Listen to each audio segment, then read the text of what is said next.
आज फिर एक खूबसूरत याद आपके साथ साझा कर रही हूँ। बात है सन 1961 की, जब मेरा जन्म हुआ था। मेरी मम्मी की शादी सन 1956 में हुई। उस वक़्त उनकी उम्र 16 वर्ष थी और 21 साल की उम्र में 5 साल बाद मेरा जन्म हुआ। तब मेरे माता-पिता और मेरी दादी, जो पूरी तरह ग्रामीण परिवेश से थीं, हमारे साथ थीं।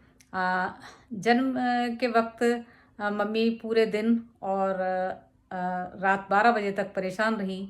उस वक़्त चिकित्सा सुविधा इतनी नहीं होती थी और अधिकांश डिलीवरियाँ घर पर ही होती थीं।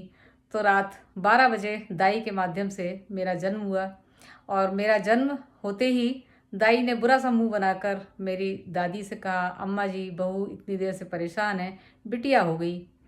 ये सुनते ही मेरी दादी आग बबूला हो गई और उन्होंने एकदम उसको डाँटते हुए कहा कि मेरे घर तो हीरा पैदा हुआ है, तू कहती बिटिया पैदा हो गई। और ये कहकर उन्होंने दाई को तत्काल वहाँ से भगा दिया और मेरी मम्मी और मुझे उन्होंने खुद ही सँभाला। मेरी नाल भी उन्होंने काटी और उसको कहा कि खबरदार जो हमारे घर के आस-पास भी दिखी। वो दिन था और सन 1980 तक मेरी दादी ज़िंदा थीं और उन्होंने मुझे हाथों-हाथ पाला, बहुत लाड़-प्यार दिया। मेरे माता-पिता ने तो प्यार से पाला ही, पर मेरी दादी का भरपूर प्यार मुझे मिला।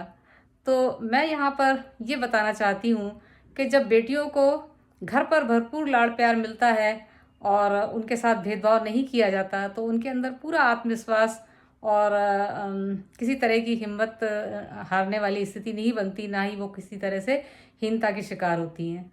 यहाँ आपको इस याद को साझा करने के पीछे यही मकसद है कि हमें, जब हम ही बेटियों की कदर नहीं करेंगे, तो दूसरों से हम कैसे अपेक्षा कर सकते हैं कि वो बहू को बेटी मानें।